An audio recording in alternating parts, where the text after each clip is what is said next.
All right. Today we're going to continue to look at Marine Corps weapons as depicted in Squad from the perspective of a prior service Marine. And we're going to look at what Squad might have gotten right with some of these weapons, what they might have gotten wrong, and what interesting things they might have added, interesting details they might have added about these weapons. So today we're going to look at the M249 SAW. So we just got done with the M27. And so we're going to look at the weapon that the M27 replaced, and that's the M249 SAW right here. So the one we have here in the Marine Corps is an M249 PIP, PIP, that's Product Improvement Package. And that's basically the M249, like a modernized M249. And this is actually very typical. It's a typical M249 that I saw in the Marine Corps. I saw some of the older variants of the M249s floating around, but the vast majority of 249s I saw, and pretty much all the 249s I saw in any kind of fleet armory, anything like that, would have been a PIP 249 like this. So let's go ahead into the 3D viewer and see what details they have here. So first, let's look at the normal 249. So they have, this is the old style M249. So this is the gun as it was, you know, like when the Marine Corps first adopted it back in the 90s, right? Or probably the 80s, actually, minus the rail. The rail came a little bit later.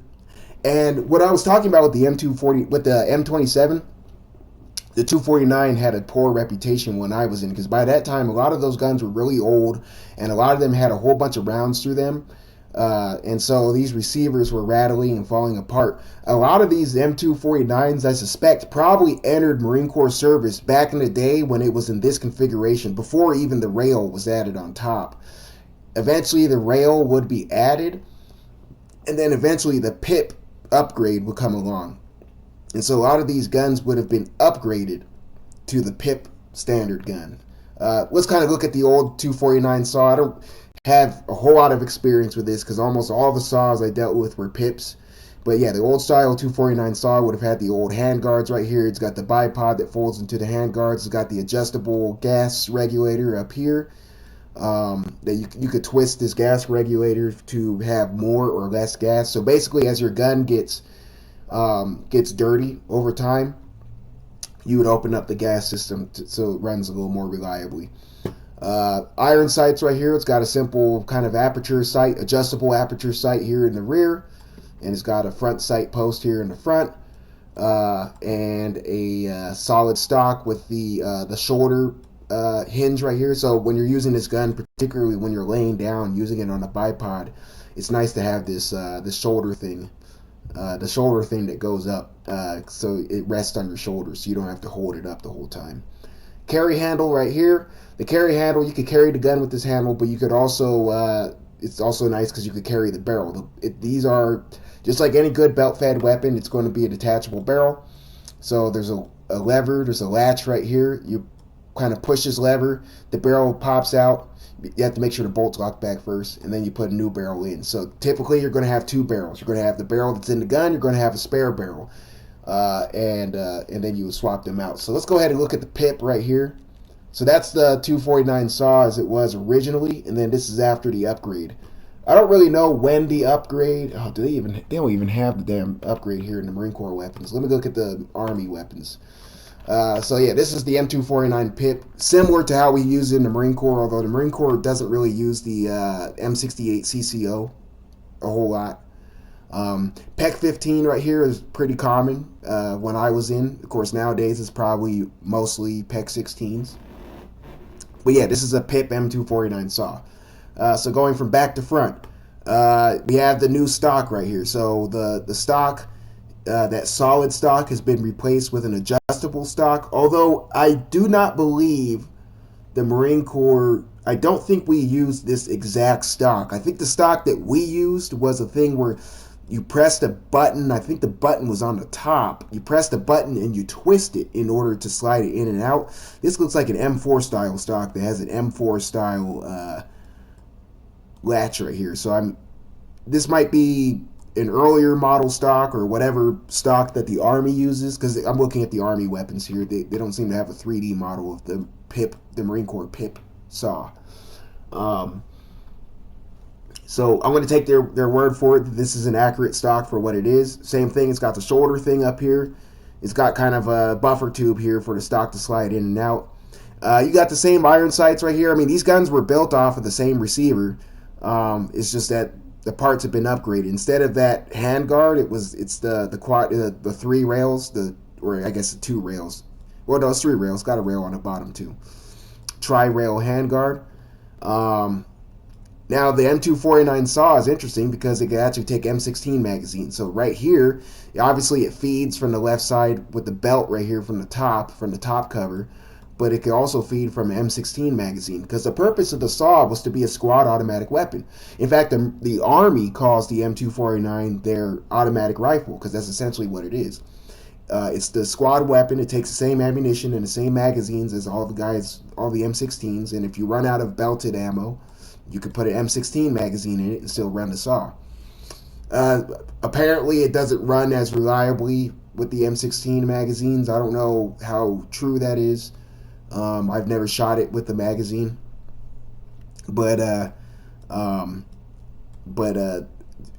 obviously you would hardly ever use it with the magazine. I mean, you almost always have belted ammo to run through it.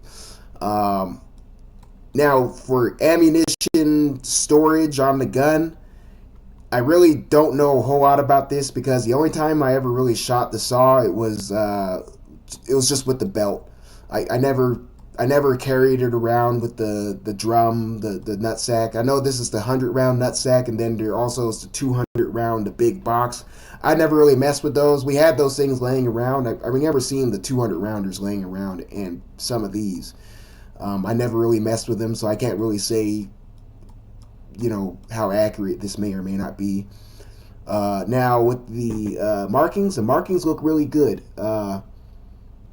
Looks like you have markings here on the trigger group, the trigger sear, and U.S. machine gun caliber 5.56 M249, serial number, manufacturing. So that looks good right there on the receiver. On the other side, you have FNH right there, FN Herstal. I mean, this actually looks like the actual no shit FN logo right here. So it's interesting that it doesn't seem like they had to do anything for legal purposes here. I wonder, maybe FN isn't a private company. Maybe it's a government company like in Belgium. So maybe that's why they can do it. I'm not sure.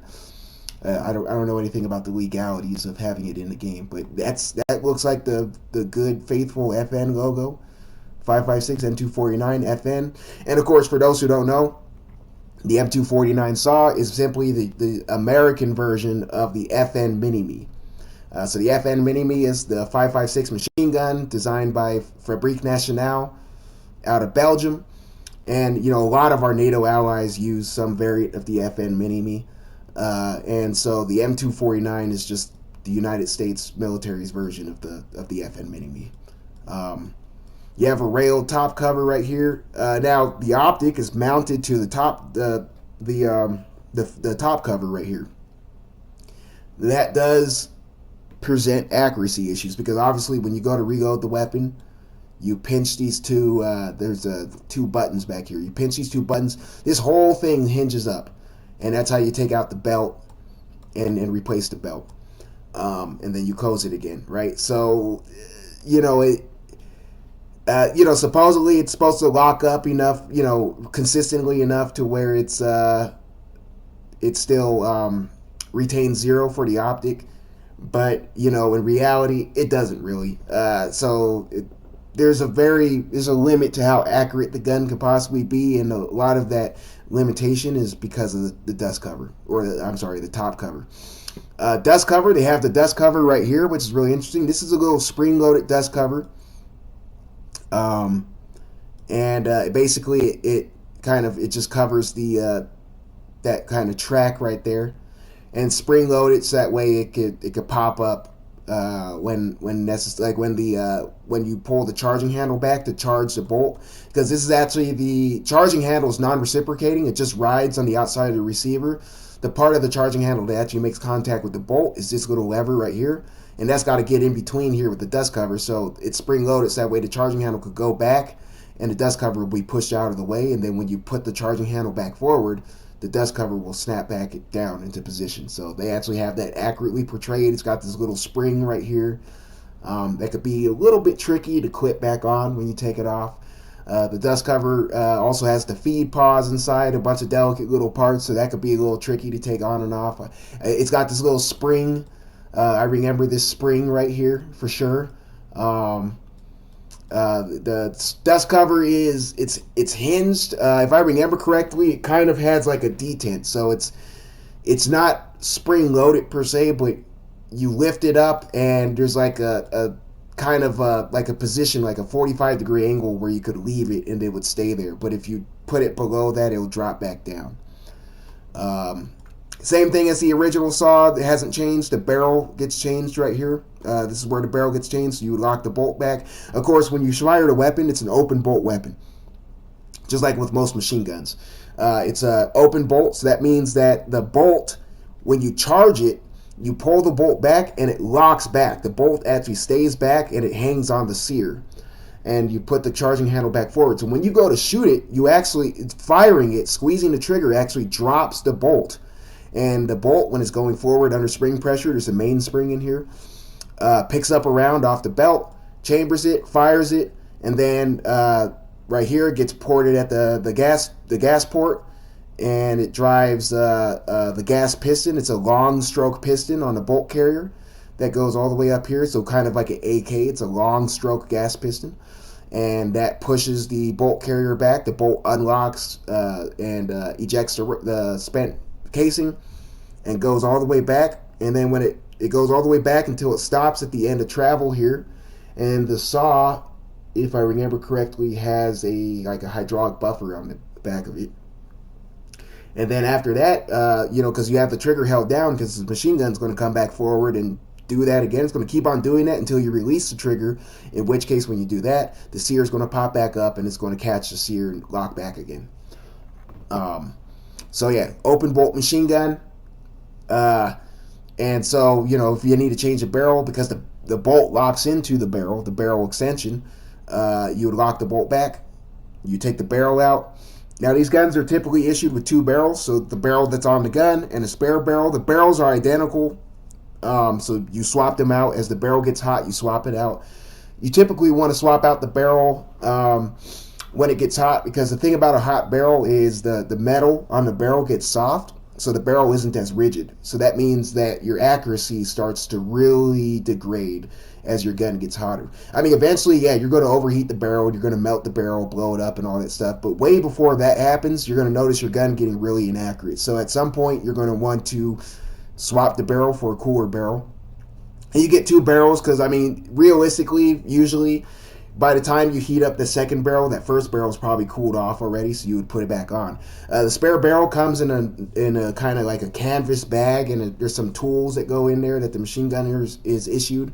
The saw gunner is issued. The saw is an individual weapon, so unlike the M240 and a medium machine gun or a heavy machine gun, the squad is meant to be operated by an individual. It's meant to be reloaded and serviced by an individual.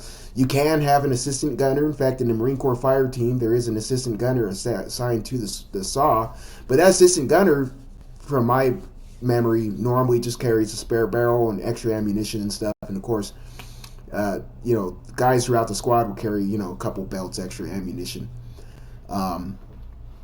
But this is an individually operated weapon. That's how it's designed. And the short barrel actually makes it really nice. This nice 16-inch barrel kind of makes the gun a lot more compact. I think this came from the paratroopers saw originally, and then basically it got adopted as the product improvement package saw, the PIP, P-I-P. You have the rail up here. This is where you'd put a lamb. You could put grips and stuff on it.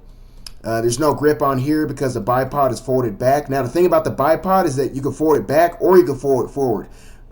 Usually when you're walking around with the saw or any other machine gun, you usually don't have the bipod folded. You usually keep the bipod legs open because typically when you use the gun, you're gonna lay it down on the ground. And like what I was talking about with the M27, a machine gun bipod, a real machine gun bipod like this, it's real tough.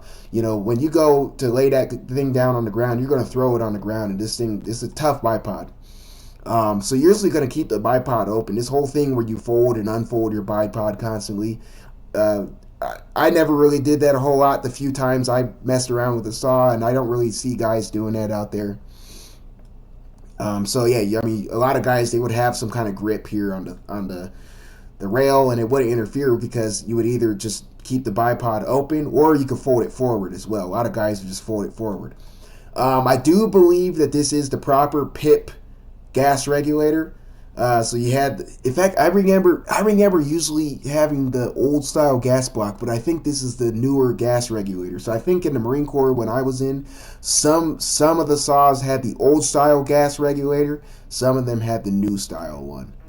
And then of course you have this the barrel right here with this kind of flash hider muzzle brake thing that's kind of serrated at the end. I'm not sure if this is supposed to be like a window braking muzzle device right here with the serrations at the end, or what the purpose of that is. But that definitely, from my memory, looks like a proper muzzle device for the PIP saw. What I was talking about with the construction of the receiver, you can see that it's a sheet metal receiver. It's riveted together and welded in certain places, and these rivets and these welds, they kind of they get loose and they start breaking after a long time. You got to keep in mind that these saws, by the time I was in, a lot of these saws probably saw Desert Storm, Somalia, Kosovo, Iraq too, Afghanistan multiple times, right? So these saws, and not to mention all the training and stuff. So these saws probably had hundreds of thousands of rounds through the receiver, and so the guns were just getting old. And I think that's why the Marine Corps was tired of them, because and didn't like these. Because they had terrible accuracy. Like, I heard of these saws having 12 MOA accuracy, so that's approximately a 12-inch group at 100 yards. Typically good accuracy for a rifle is like between 2 and 5 MOA, and 5 MOA is kind of crappy for a modern rifle, but 12 MOA, even for a machine gun, that's terrible accuracy. And I think almost all of that is because the barrels are old and because the receivers are old. The barrels, now one thing that's missing here, the barrels should have a dog tag, like safety wired onto the somewhere here by the front sight post, and that dog tag's going to have the serial number. I don't recall if the barrel itself had a separate serial number or if it was just a serial number for the gun. Either way, the barrels are assigned to the gun. So the gun is issued with the two barrels, and the barrels have the serial number dog tag on them. So that way you could keep them all together. Because, of course, the optics and the sights are zero to the barrels, right? When you swap out this barrel and put a new barrel on, that's a new zero. So you have to make sure that, and of course, you could drift that front sight. So you have to make sure that your zero is consistent with both barrels. So that way, when you swap out your barrel, you don't have a totally different zero. Same thing with the optics. So it's important that the barrel be assigned to the gun, and you're issued the two barrels. So when you return that gun, you got to return those two barrels. Obviously, you're going to return one of the barrels at least, because you're not going to turn in a gun without a barrel, but that spare barrel too. But yeah, this was that kind of new hand guard, the railed hand guard. It's kind of hollow inside. It's got that. I like how they have the heat shield on the top, and that's the kind of the springs that hold it onto the barrel. That's how it is. I really like how they did that. It's got that little heat shield up here. I think the original Mini-Me didn't have the heat shield, but American saws all have the heat shield from what I saw. The reason why you have the heat shield here on the machine gun is because as the barrel gets hot, it's going to create a heat mirage on here. And when it gets hot enough, the heat mirage is going to be such to where you can't see through your sights. So the heat shield helps dissipate that. Typical saw pistol grip right here. So yeah, this is a pretty good rendition of the saw. U.S. Army Marine Corps saw right here. So yeah, this is the original saw in its original configuration. Same thing, you'd have the dog tags on the barrel.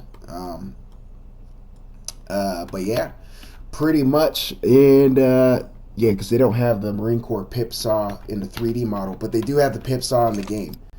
So yeah, this is typically the saws would have the SDO on it. I talked about the SDO with the M27. Now this is some kind of glitch where in the game it looks like the SAW has like an M16 barrel sticking out the end of it. I don't know if this is a new glitch or if it's been around a while, but that's definitely not supposed to be there. It's not there in the 3D model, so this is some kind of glitch. But yeah, this looks really good. And yeah, that looks like, I don't recall seeing this pattern of stock. The stock I remember seeing was the thing that you twisted in order to pull in and out. It had some kind of button on the top. So this might be some newer style stock. I'm not sure. But yeah, the SAW, of course. Same thing. You got the SDO right there. You got the bipod. You can really throw this thing down on the ground. And yeah, I mean, typically you're just gonna have the bipod legs out. You're not gonna be unfolding and folding it back in like that. Let's see how they kind of do the reload here. Now I'm not a machine gunner.